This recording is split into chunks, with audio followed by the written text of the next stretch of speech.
महात्मा उपासक डॉक्टर सोहनराज तातेड़ पुनरुत्थान और आत्मविज्ञान के बाद अब ला रहे हैं सनातन सत्य, जैसी दृष्टि वैसी सृष्टि, कुदरत कुदरती रचना। भाई और बहनों, मातृशक्ति को नमन। स्टूडियो में आपका हार्दिक स्वागत है, अभिनंदन है, सत्कार है। सनातन सत्य, दृष्टि विज्ञान एक ऐसा कार्यक्रम है जिसके माध्यम से हम आपको यूनिवर्सल ट्रुथ, सार्वभौम सत्य, जीवन की अल्टीमेट रियलिटी बताना चाहते हैं, बताते हैं। क्यों बताते हैं? कि आपको जीवन के अंदर परमानेंट सुख की नींव लगाना चाहते हैं, और इस जन्म में अगर आप नींव लगा देंगे तो आने वाले जन्मों में धीरे धीरे आप ब्लिस को, मुक्ति को प्राप्त करेंगे।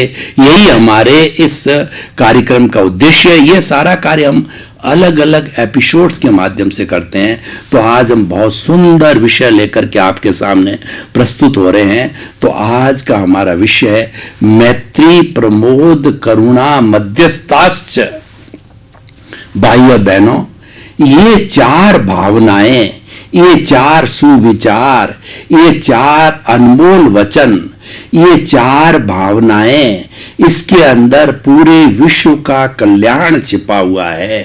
पूरे विश्व में मानव जाति 7.8 अरब की मानव जाति, साथ में 84 लाख जीवा योनि प्राणियों के हित का, उनके सुखी जीवन का जो है पूरा दृश्य छिपा हुआ है। पूरा कहना चाहिए कि पूरा इसके अंदर सब चीज छुपी हुई है। हम एक एक करके ये इसको देखेंगे कि किस तरह से इसके अंदर सर्व जन सुखाय, सर्व जन हिताय का इसके अंदर हमें दर्शन होता है। सबसे पहले हम मैत्री को लेते हैं। मैत्री का अर्थ होता है मित्रता। मित्रता एक ऐसा गुण है कि जब हम कर लेते हैं तो किसी को धोखा नहीं देते हैं। Friend in need is friend in deed. जो हमारा मित्र कठिनाई के अंदर काम आता है वही सच्चा मित्र होता है। सच्चे मित्र की आपको परिचय करना हो तो जब आप बहुत तकलीफ में हैं तब आपकी मदद करे, इसका मतलब वो सच्चा मित्र है। जब हम समृद्ध हैं और हम सुखी हैं और हमारे को किसी की सहायता की जरूरत नहीं है तो फिर वो हमें सहायता क्या करेगा? वो कहता है कि मैं तो आपका अच्छा मित्र हूं। तो अच्छा मित्र तो विपत्ति के समय में मालूम पड़ते एक अच्छे मित्र है। नहीं, रामायण को देखिए कि रामायण के अंदर जो है भगवान राम ने 14 साल का वनवास ग्रहण किया तो उनको कौन कौन से अच्छे मित्र मिल गए थे।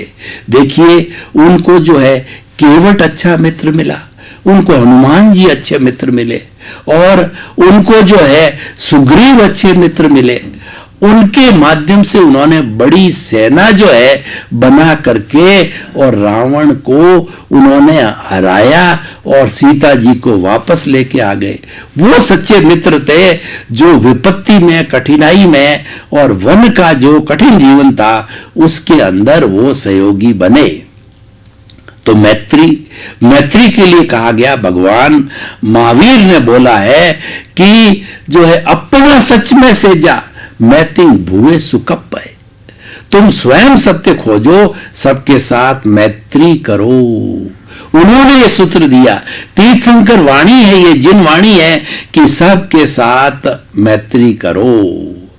क्योंकि उन्होंने ये कहा कि तुम खुद सत्य खोजो। मुझे जानने मानने से तुम्हें इतना लाभ नहीं होगा, वो तो मात्र आपको थ्योरी मिलेगी, सिद्धांत मिलेगा, लेकिन उस रास्ते पे तुम्हें खुद चलना पड़ेगा। तुम्हें खुद को सत्य खोजना पड़ेगा, और सत्य जब खोज लोगे तुम भी मेरे जैसे बन जाओगे। क्योंकि जैन सिद्धांत मानता है कि हर आत्मा जो है भगवान बन सकती है, प्रभु बनती है।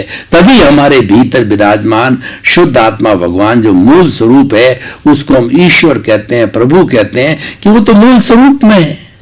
परंतु ये क्या है कि राग द्वेष रूपी आवरण के कारण, उस बॉन्ड के कारण जो है वो बॉन्डेड सोल हो गई, वो बद्ध आत्मा होगी। मूल स्वरूप में तो जब ये बॉन्डेज का कारण राग द्वेष है, इसको पूरा हटा दिया जाता है, इसको शून्य कर दिया जाता है, तो फिर ये तो ऑटोमेटिकली अपने मूल स्वरूप में आ जाती है।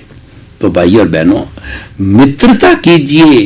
प्राणी मात्र के प्रति मित्रता का अर्थ यह हुआ कि हम किसी भी प्राणी को किसी प्रकार का कष्ट नहीं देंगे।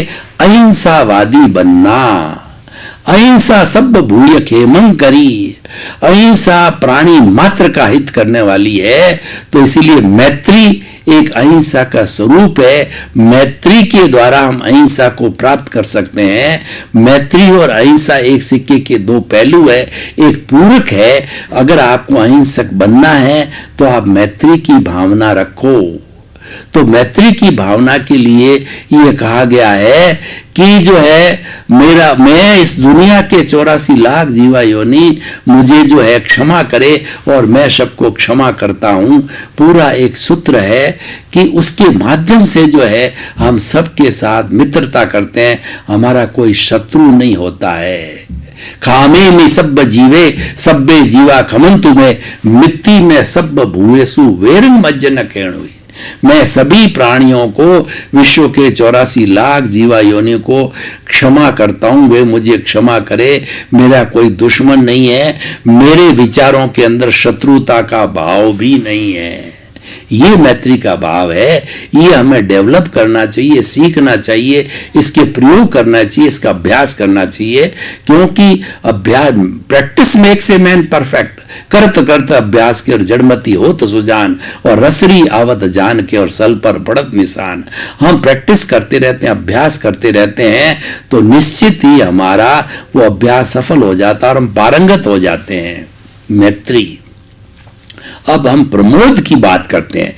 दूसरा सूत्र जो भावना है प्रमोद। प्रमोद की भावना का अर्थ यह होता है, कोई व्यक्ति विकास कर रहा है, कोई आगे बढ़ रहा है, तो उसके आगे बढ़ने को, उसके विकास को, उसकी तरक्की को जो हमारे भीतर जो है एक प्लेजर की, एक सुख की और एक अच्छी शांति का अगर हमारे भीतर भाव आता है तो वो प्रमोद भावना है। कैसे? उदाहरण के तौर पर मान लीजिए एक माता पिता के 2 या 3 पुत्र होते हैं। सभी का सामान्य कर्म नहीं होता है, सबके कर्म अलग अलग होते हैं। एक बहुत अच्छा विकास कर लेता है, बहुत अच्छी मंजिल पर चला जाता है, IAS बन जाता है, IPS बन जाता है और समाज में अपना नाम रोशन करता है। तो दूसरे भाइयों को प्रमोद भावना होनी चाहिए कि देखो वो नहीं बढ़ रहा है, मैं बढ़ रहा हूं। माता पिता क्या सोचते हैं कि मैं रुपया हूं तो मेरा बेटा ₹1.25 होना चाहिए। जब उसको ₹1.25 देखते हैं तो उनको बहुत खुशी होती है, क्योंकि वो उनका निर्माण करते हैं, उनको संस्कार देते हैं कि तुम मेरे से आगे बढ़ो।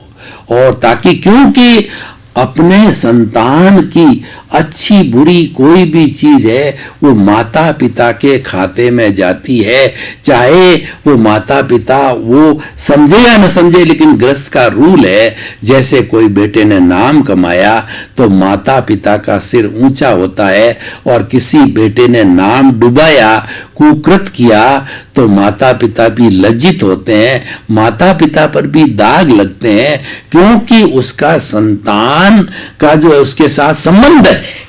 तो इसलिए प्रमोद भावना का अर्थ होता है कि समाज में लोग विकास करते हैं, उनकी प्रशंसा करो और उनको प्रोत्साहित करो, उनका सम्मान करो, और उन्हें जो है बड़े हो तो उनको आशीर्वाद दो कि भाई हमारा आशीर्वाद है, तुम आगे बढ़ो, खूब तरक्की करो, ईश्वर तुम्हें और God bless you and give you more Heights, और आगे बढ़ो। ये प्रमोद भावना होती है। लेकिन आजकल हमारे जो है बहुत विचारों का प्रदूषण बैठ गया है। आजकल लोग बहुत ज्यादा नेगेटिव हो गए हैं, नकारात्मक हो गए। और जो हम जिस प्रदूषण की बात करते हैं कि आज पृथ्वी जल अग्नि वायु और आकाश, जो हमारी जो नेचर महा के हमारी इस कुदरत के जो है 5 घटक है, वो सब प्रदूषित होते जा रहे हैं। आज न तो शुद्ध वायु है, न तो शुद्ध जल है, और न पृथ्वी भी कितनी दूषित हो गई है, और हमारा आकाश भी कार्बन डाइऑक्साइड से कितना दूषित हो गया। लेकिन उससे ज्यादा जो पोल्यूशन जो हमको प्रभावित कर रहा है वो विचारों का प्रदूषण है। आज जब हम किसी कमरे में बैठते हैं और कभी हम जो है मॉर्निंग वॉक करते हैं तो हमारे अच्छे विचार आते ही नहीं है, क्योंकि जिस जगह पर लोगों ने बुरे विचार छोड़े हैं वो विचार सीधा हमें इफेक्ट करते हैं। मैं आपको उदाहरण देना चाहता हूं कि देखिए कि आप एक बार उस कमरे के अंदर गए जिसके अंदर सत्संग हुई थी, और सत्संग रेगुलर होती है, जो उपासना कक्ष भगवान का है, जहां पर हम चांटिंग करते हैं, या हमारे किसी आचार्य ने मुनि जो है उस उपासना कक्ष में प्रवचन देते हैं, तो वहां अच्छे अच्छे परमाणु पुद्गल फैले होते हैं। आप भीतर जानते हो बड़ी शांति मिलता है, सुकून मिलता है, और वहां पर ध्यान लगता है, वहां पर अच्छे विचार आते हैं, हमारे विचारों में अच्छापन आता है। अब आप दूसरे ऐसे जगह चले गए, ऐसे कमरे में चले गए जहां की लुटेरे रहते हैं, तो वहां पर क्या है कि गंदे परमाणु भरे पड़े हैं, लूट के, मार के, हिंसा के, अन्याय के और लूटने खसोटने के परमाणु हैं। वहां आपको जाते ही घुटन महसूस हो कि आपको डर लगेगा, आपको दुख होगा, और आपको लग रहा है कि मेरा जो है इतना भारी कैसे हो गया मेरा दिमाग, क्योंकि वहां जो अशुभ विचार के परमाणु भरे पड़े हैं। तो ऐसा पूरे ब्रह्मांड के अंदर जब नकारात्मक भाव, नकारात्मक लोग छोड़ते हैं, तो चारों तरफ नकारात्मकता इतनी बढ़ गई है ब्रह्मांड के अंदर। और पुराने जमाने में आज से 50-100 साल पहले सब अच्छा सोचते थे, तो अच्छी भावना थी और अच्छे विचार हमारे आते थे। और आज जो है जब नकारात्मक के भाव वही हमारे भीतर आते हैं, इसी कारण आज मल्टीप्लाई हो रही है हिंसा, रेप, आतंकवाद, लूट, चोरी, खसोटी और सुसाइड के केस देखो आप, और हत्या के केस देखो कि माँ ने बेटे को मार लिया, बेटे ने माता पिता को मार लिया, पति ने पत्नी की हत्या कर दी। ये सब क्यों हो रहा है? ये नकारात्मक भावों के कारण हो रहा है, जो कि हमको पोल्यूशन से मिल रहे हैं। प्रमोद भावना खत्म हो गई है। तो हमें पुनः स्थापित करना है कि अच्छा काम करने वालों को प्रोत्साहित करो, और दिल के अंदर ये सोचो कि अच्छा कार्य कर रहा है तो उससे प्रेरणा लो कि मैं भी इसके जैसा अच्छा कार्य बन करूं और मैं भी इसके जैसा बनूं। जलन नहीं रखनी है उसके अंदर, हमको कूड़ नहीं रखनी है, ईर्ष्या नहीं करनी है, बल्कि उससे शिक्षा लेनी है। वो बढ़ रहा है तो अपने कर्मों के कारण, पुण्योदय के कारण बढ़ रहा है, तब उसको ऐसे साधन मिल रहे हैं, ऐसे घर में उसने जन्म लिया है और ऐसा उसको वातावरण मिल रहा है, ऐसे सहयोगी मिल रहे हैं, उसको प्रकृति जो है ये सब करवा रही है। प्रकृति तो अपने उपादान के कारण निमित्त जुटाती, सारे निमित्त है, प्रकृति कर रही है। पुण्योदय का भी प्रकृति निमित्त जुटाती है, पापोदय का भी जुटाती, क्योंकि प्रकृति की नेचर माँ की जो ये ड्यूटी है निमित्त जुटाने की, क्योंकि ये सारा दुनिया का संचालन है व्यवस्थित शक्ति करती है, कर्ता व्यवस्थित शक्ति है, कर्ता हम नहीं, हम तो निमित्त है, हम तो सफरर हैं, हम तो भोगने वाले हैं, और हम मात्र एक निमित्त है। अपने आप को सफरर मानो, अपने आप को कर्ता मत मानो, और दुनिया के किसी भी व्यक्ति को कर्ता नहीं मानना चाहिए।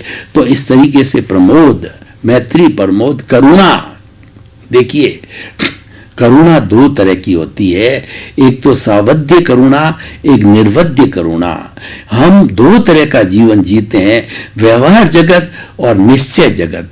निश्चय जगत है, निर्वध्य का जगत है, और हमारा जो लौकिक जगत है वह सावध्य जगत है, वो सापेक्ष जगत है, और निश्चय जगत है वो निरपेक्ष जगत है, वो मुक्ति का जगत है, वो आगे बढ़ने का जगत, वो एकत्व का जगत है, और वो अन्यत्व का जगत है। तो भाई और बहनों, जो करुणा हम किसी व्यक्ति को दुखी देख करके उसके रोटी, कपड़ा, मकान, शिक्षा, चिकित्सा का कोई अभाव देखता है तो हमारे भीतर करुणा आनी चाहिए कि देखो बेचारा जो है वह कष्ट भुगत रहा है। जो भुगत रहा है वो तो अपने कर्मों के अधीन भुगतता है।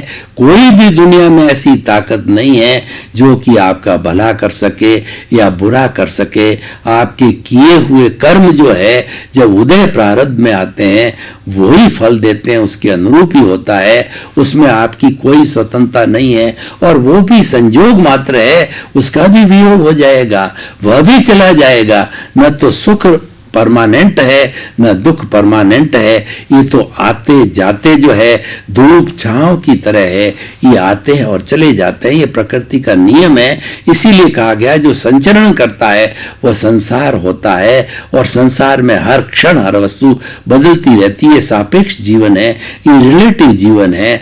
तो उस व्यक्ति के प्रति हमारे मन में जो दया की भावना आती है वह हमारी जो है वो हमारा जो करुणा का भाव है। और हम कोशिश करते हैं कि उसको जो हमारी ताकत है हम उसकी मदद करते हैं, तन से, मन से, धन से।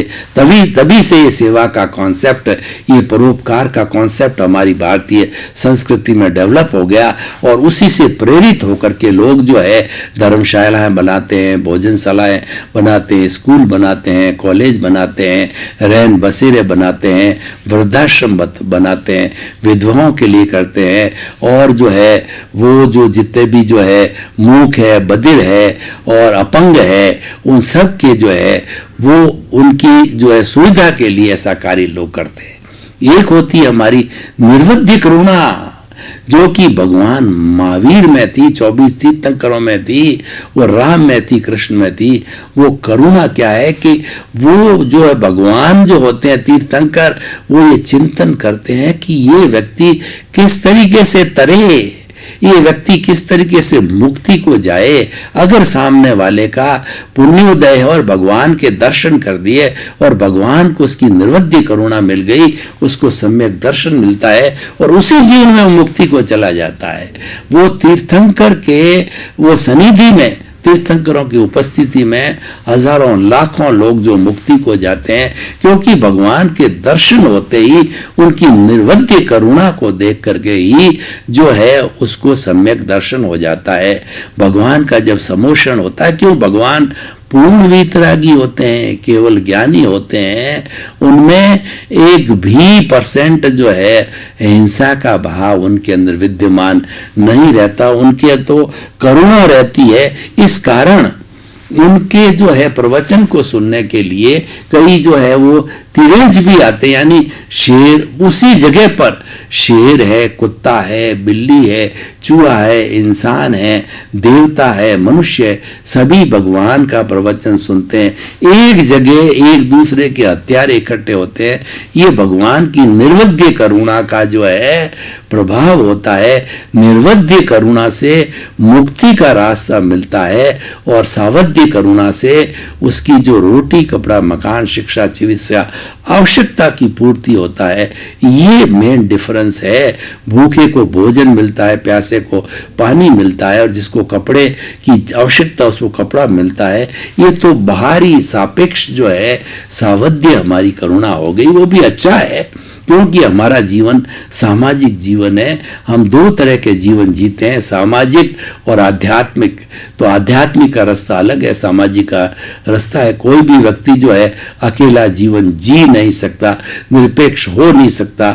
साधु सन्यासियों को भी भोजन लेने के लिए, गोचरी करने के लिए, भिक्षा के लिए वो हमारे घरों में आते हैं। क्योंकि साधु वह होता है जिसके घर नहीं होता, जिसके रसोई नहीं होती, जिसके कोई संबंध नहीं होता है। साधु के माता पिता भी सामने आ जाते हैं तो वह किसी को परिचय देगा, ये मेरे संसार पक्षीय माता और संसार पक्षीय पिता, क्योंकि वो वसुधैव कुटुंबकम का सदस्य होता है, हो जाता है, वो परमार्थी बन जाता है और वो जो है परमात्मा को पाने की दिशा में चल जाता है और परमात्मा बन भी जाता स्नेह स्नेह।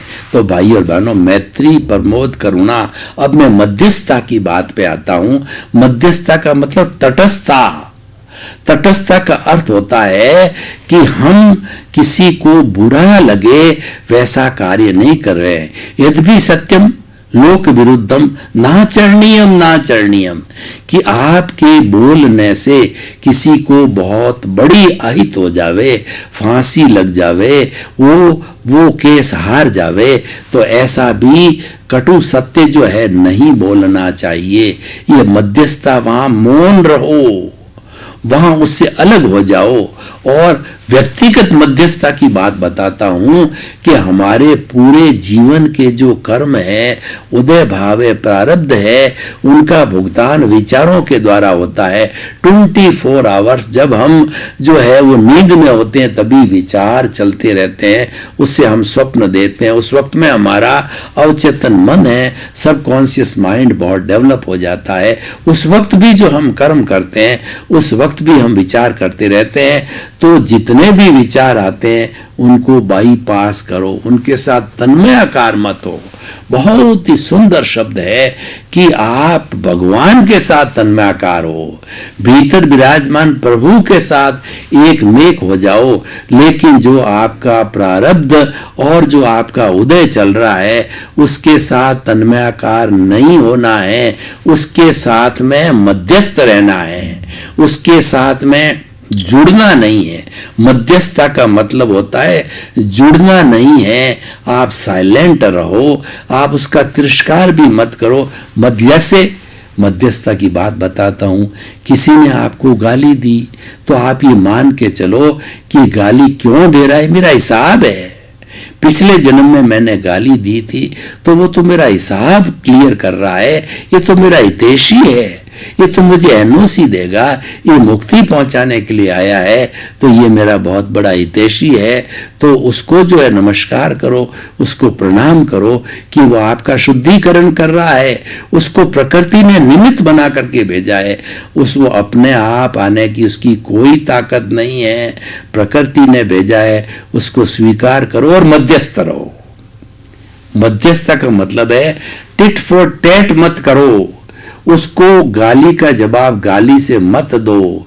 किसी ने आपको जो एक बात कही है तो सामान्य व्यक्ति क्या करता है, ईंट का जवाब पत्थर से देता है। कोई एक सुनाता है, सामने वाला 2 सुनाता है, उधर वाला 2 सुनाता है, इधर वाला 4 सुनाता है, और ये टिटबिट्स, ये क्रिया प्रतिक्रिया चलती रहती है। तो भाई और बहनों, हम इन 4 सूत्रों को, मैत्री, प्रमोद, करुणा, मध्यस्थता, ये हमारे मूल्य हैं, ये हमारी लाइफ स्टाइल है, ये हमारा जीवन जीने की पद्धति है, ये हमारा जो है आर्ट ऑफ द लाइफ है, ये जो है साइंस ऑफ द जो है लाइफ है। तो ये हमें जीना चाहिए, ये सोल है, साइंस ऑफ द लाइफ है, ये जीना चाहिए, क्योंकि हमारे जीवन में बदलाव आना चाहिए। एक्चुअली क्या है, मुख्य बात है कि व्यक्ति जीते सभी है, लेकिन कैसे जीते ये मुख्य बात होती है और वही काउंटेबल होती है। तो अच्छा जीवन जीने के लिए 4 सूत्र है, मुक्ति में जाने के लिए 4 सूत्र है, इनका सबको पालन करना चाहिए। भाई और बहनों, आपका बहुत बहुत धन्यवाद। आप हमारा आत्मविज्ञान कार्यक्रम देख रहे हो, देखते रहिए, आपको कई सूत्र मिलेंगे और आपको एक जीवन की दिशा मिलेगी, आपको हमारा जीवन कैसा होना चाहिए उसका दृष्टि मिलेगी। हमारे इस कार्यक्रम का नाम है सनातन सत्य दृष्टि विज्ञान, यानी हम दृष्टि बदल करके आपको सनातन सत्य बताते हैं, यूनिवर्सल ट्रुथ देते हैं, सार्वभौम सत्य बताते हैं, ताकि आपके जीवन का कल्याण हो, आपको शाश्वत सुख ब्लिस मिले। इसी क्रम में आपका जीवन आनंदमय मंगलमय हो, आपके प्रति बहुत बहुत शुभकामनाएं। महात्मा उपासक डॉक्टर सोहनराज तातेड़ पुनरुत्थान और आत्मविज्ञान के बाद अब ला रहे हैं सनातन सत्य, जैसी दृष्टि वैसी सृष्टि, कुदरत कुदरती रचना।